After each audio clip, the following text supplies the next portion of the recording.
Oh. So, hindi pa po mabilis ang proseso. Kung akala po ng Marcos administration na palibasa naaresto ng presidente, gano'n na lang kadali na po pwede na siyang isakay sa flight papunta ng dahig. Hindi po yan ang nakasaad sa Rome Statute. Dadaan pa muna po yan sa lokal na hukuman. At siyempre, tanging Korte Suprema pa lang ang makakadesisyon kung meron nga bang bisa ang isang mandamiento de arresto na in-issue ng isang hukuman. Oh. Pero ngayon po, mga kapwa-vloggers, manawagan na po tayo. Ayan. Po tayo umiyak dito sa mga pangyayaring ito na naaresto Iyak ang ka na. Presidente Rodrigo Roa Duterte. Manawagan na po tayo sa EDSA. Balik EDSA na po tayo. Oh. Pwede ba ho? Mga kaibigan, lahat ng mga hindi lang nagmamahal kay Presidente Duterte, lahat na nagbibigay importansya sa soberenya at jurisdiksyon at pagiging malaya ng Pilipinas, kinakailangan po manindigan na tayo. Magtungo na po tayo ngayon sa EDSA. Halika na! Okay, mga vloggers, magkaisa Oy. po tayo ng boses ngayon. Patunguhin na po natin ang ating mga followers sa EDSA dahil yan lang po talaga ang solusyon ngayon.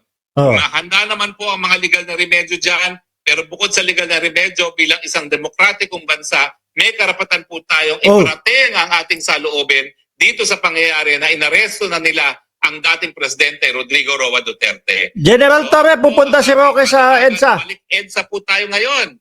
At siguro po, pwede naman po kayo magsalita rito. Ano po ang tingin ninyo sa aking panawagan na magbalik EDSA tayo ngayong inaresto na po ang dating Presidente? Tatawagin ko na po si Duterte.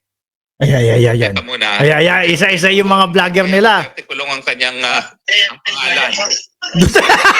Clear yan. Ano? Clear yan. Ano daw? Duterte Kulong. Sorry, Duterte Kulong. Sorry. Ano daw? Baka pwede niya akong gawing, attorney, pwede niya akong gawing co-host para mag-moderate. Sipain natin mga loko-loko. Duterte Kulong tatawag. Itong si DJ. Oy! Paano kaya nalaman nila itong link na ito, no? Duterte Kulong daw. Paano gagawin itong si DJ? Hindi ko alam kung paano makikita si Duterte. May nakapasok. May nakapasok, Duterte Kulong. Okay. Uh. Oo. Hello? Oo. Oh. So, anyway, ang issue po dito ay hindi lang issue legal, ito po ay issue politikal. Kinakailangan po tayong bayan ang maghusga. Kung tama ba na ibibigay natin sa mga dayuhan ang dating Presidente Rodrigo Roa Duterte. At sa akin namang sa aking palagay at sa aking paninindigan, lahat ng Pilipino dapat magkaisa para tutulan itong pagyurak sa ating soberenya dahil ang mga dayuhan ay walang karapatan litisin ang mga Pilipino sa mga krimen di umano na naganap dito sa Pilipinas. Papaalala ko rin po sa inyo na itong Marcos Jr., no, wala naman talaga sa tamang pag-iisip, paulit-ulit na sinabi na hindi raw sila makikipagtulungan sa ICC dahil malalabag ang soberenya. Pero tingnan yung nangyari ngayon. Talaga namang atat na atat sila, hindi pa na-publish sa public realm yung mandamiento de arresto at hindi naman nila pinapublish pa pati mismo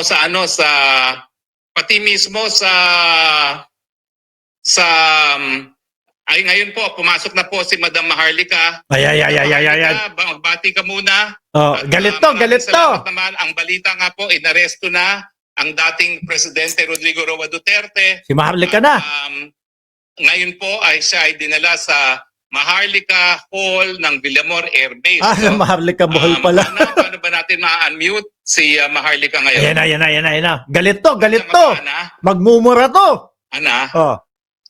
Ayun na. Sandali Hello? Ayan na. Yan na. Go Maharlika. Go, magmura ka na. Ako'y nananawagan ng taong bayan na magtungo na sa EDSA. Kasi hindi naman ito usaping legal, ito usaping politikal. pagyurak sa demokrasya, pagyurak sa soberenya at jurisdiction. Go ahead, Maharlika. Oh, game. Yes, folks, mga kababayan na nandito ngayon sa ating Zoom at sa lahat ng mga nakikinig. Ngayon, parang people power, kahit magiging martial. Kanya-kanya sila eh. Kailangan na-mute natin yung iba. Ang dami Oh, kong... ano kaya natin mamamute? Ana? mute. Sige, ako Ana, na bahala, pag- ako na bahala, Spokes. Yung mga vlogger nila hindi marunong umintindi. So yun na nga, as folks, no, an hour ago ako ay nanawagan na manindigan yung taong bayan dahil hindi lang ito pagproteksyon sa Pangulong Duterte, kundi ang tahasang paglabag nila sa batas, paggigipit, pangaharas, para lang sa kanilang agenda na manatili sa pwesto hanggang 2034. So, sabi ko nga sa mga nakarang vlog na hindi na po ito usapin ng isang tao lang o isang politiko, kundi ito ay larawan kung gaano kabangis, kung gaano kasama ang gobyerno ni Marcos Jr. Kaya nananawagan tayo sa ating mga taong bayan, kung gusto nyo pa magkaroon ng magandang bukas ang inyong mga susunod na henerasyon o yung mga kabataan, kailangan nyong ipahayag ang inyong damdamin. Kailangan ninyo ipakita na ayaw nyong pumayag sa ganitong klaseng sistema na ginagawa ng gobyerno ni Marcos Mag-e-EDSA Jr. sila, mag-e-EDSA. Even sa mga retired police, mga sundalo retired police, na binigyan ng pagpapahalaga ng ating Pangulong Duterte nung siya ay nasa administrasyon pa. Even mga active police na kailangan ninyo ipagtanggol yung tama. Ang tama ba, folks, ang aking pagkaunawa na wala silang warrant of arrest? Wala silang pinapakitang... ba't binigay nyo? Wala palang warrant of arrest. Mahina kayo. Sabi lang ni Tore na ito ay dahil daw sa isang international red notice alert. No? Pero nang hiningan sila ni dating Executive Secretary Medialdea bago arestuhin ng presidente ng kopya ng warrant of arrest, wala naman silang napakita. Ba't binigay nyo? Yes. Wala palang warrant of Kasi yung arrest. recent statement, I don't know kung nakadiscuss yun na dito, yung recent statement ng Presidential Communication Office kung saan puro sinungaling yung mga yan. Loko sila, Atty. Babasahin ko Claire. lang, ang sabi dito, kaninang madaling araw, natanggap ng Interpol Manila ang official copy ng warrant of arrest mula sa International Criminal Court. Kung papansinin mo sa unang statement na ito, mga kababayan, kahapon pa lang, actually 2 days ago pa, nagpakalat na sila ng mga fake news, di ba? Dahil ikaw mismo, spokes, no? Meron kang contact or connection sa The Hague. At ito ay in-inquire mo at sabi nga at base sa iyong inquiry ay wala. Maniwala So, kami sa inyo.